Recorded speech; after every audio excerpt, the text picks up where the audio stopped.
The 1920s were a time of struggle and hardship for African Americans.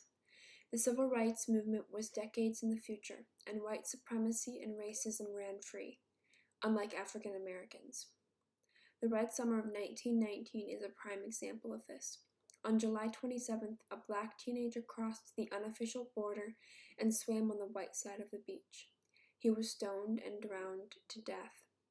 Police officers refused to acknowledge the horrific event and never arrested the individuals responsible. This set off riots all across the south side of Chicago, and for 1 week, chaos reigned and many lives were taken. However, through all this, many brave African Americans were able to take a stand in history and fight oppression and hatred. One individual who stands out is Bessie Coleman, the first internationally licensed female African American pilot, as well as the first Native American pilot. Bessie Coleman was born in 1892 in a one-bedroom cabin in Texas with 12 siblings. Her mother was an African American maid and her father was a Native American sharecropper. Bessie worked hard as a young girl and never stopped pursuing her education. Even when it was the harvesting season and there was no school, she would borrow books and continue her learning. When Bessie was 18, she had saved up enough money to start at the Colored Agricultural and Normal University in Langston, Texas. However, after just one semester, she was forced to drop out due to lack of funds. When Bessie turned 23, she decided rural life was no longer for her, and she moved to Chicago, where she got formal beauty training and started to work at a black barber shop. It was there her older brothers, coming home from fighting in World War I, told her tales of female pilots, stories about brave and strong French women who were taking to the sky. They joked and teased her, saying she wouldn't dare to try fly herself, and there was no way she would ever be a pilot. Bessie was about to prove them wrong in many ways. Bessie applied to schools all over the United States. She was ready to take on this new adventure. However, because she was both a woman and African American, not one school she applied to would accept her. But Bessie was not discouraged, and it was at this time she had the good fortune of meeting famous Chicago African-American newspaper publisher Robert Abbott, and when he learned about her goal, suggested she move to France and apply to aviation schools. He believed she had a better chance of being accepted there. She took his advice and moved across the ocean. But first, another barrier needed to be broken. Bessie needed to learn French to write her applications. This led to a series of night classes in Chicago, and once Bessie felt she was ready, she sailed to France and began applying to aviation schools. On March 12, 1921, Bessie got the news that was about to change her life forever. She was accepted to Codron Brothers School of Aviation in Le Courtois, France. This was a 7-month aviation course and would teach Coleman everything she needed to know for her life ahead. Bessie graduated in October 1921, and just 1 year later, in 1922, Bessie became the first African American woman to make a licensed flight. She'd overcome racial discrimination, sexism, and countless other cultural, monetary, and mental boundaries, and she wasn't done yet. She was especially famous for her show tricks, series of acrobatic stunts and crazy maneuvers in air, commonly referred to as barnstorming. Her showmanship and determined spirit spread across both the United States and Europe and made her popular in both countries. She toured the country giving lessons, performing, and encouraging women to fly. She shocked crowds with her daredevil stunts, and all the while raising funds to one day open her own school, accepting everyone, regardless of race and gender. She felt very strongly that African American women should be given the same opportunities and advantages as everyone else, and through her determination to bring this goal to life contributed to an important part of the fight for equal rights, women in aviation and women in the military. Bessie Coleman died on April 30th, 1926 in an aviation accident. A loose wrench stuck in the engine of the two-seater she was flying in.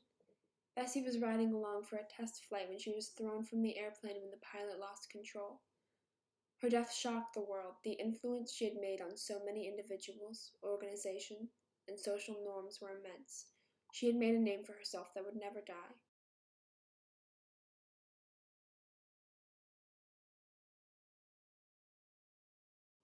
And her accomplishments and triumphs would inspire countless brave aviators. And despite her early and untimely death, her legacy reaches through history and inspires many individuals and groups, from the Tuskegee Airmen to Dr. Mae Jemison.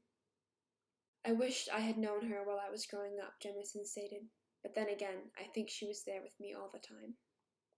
Jemison carried a photo of Bessie with her on her first mission in the Space Shuttle, when she became the first African American woman in space aboard Endeavour in September 1992.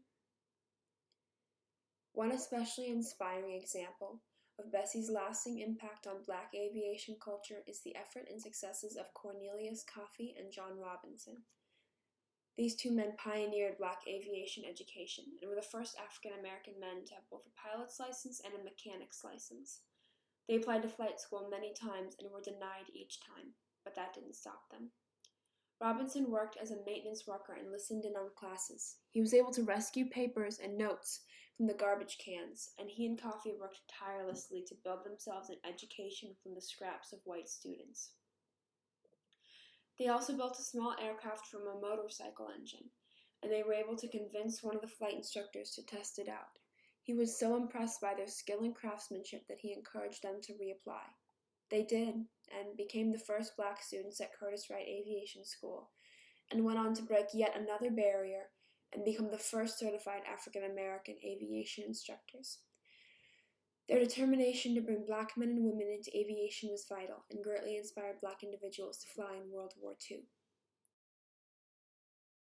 Black aviation in America today is far changed from that of the 20s and 30s. Through the decades, the actions of Coleman, Coffey, Robinson, and many other African Americans pioneered the way to a future of equality in aviation. Today, Black men and women are proudly taking to the sky every day, and while the percentage of Black aviators is still far from balanced, aviation is moving towards a more equal future.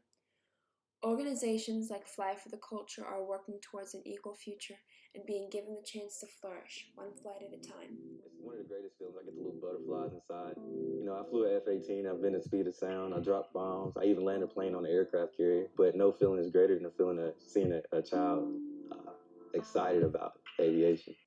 This is a program founded by pilot Cortland Savage to expose children and teens to aviation and give them a chance to fly in an airplane. It is a nonprofit based in North Carolina, and it started out as a personal endeavor for Savage. Got emotional. That's why. So my mother and my father have been a big support when it came to my career. It started here at the age of 17. The introductory flight that I took here, I went back home to my parents and I told them, hey, I want to be a pilot. They now use 100% of their donations to fund the flights and other necessary costs.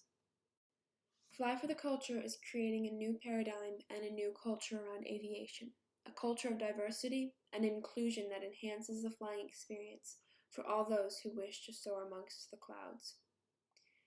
Fly for the Culture encourages and inspires the Black youth of today to be the airmen and women of tomorrow. This shows the efforts and successes of Bessie Coleman and other brave minority aviators changed the face of aviation and broke barriers towards equality. Their strong influence on a growing world of air travel and careers meant their accomplishments were vital in more ways than one.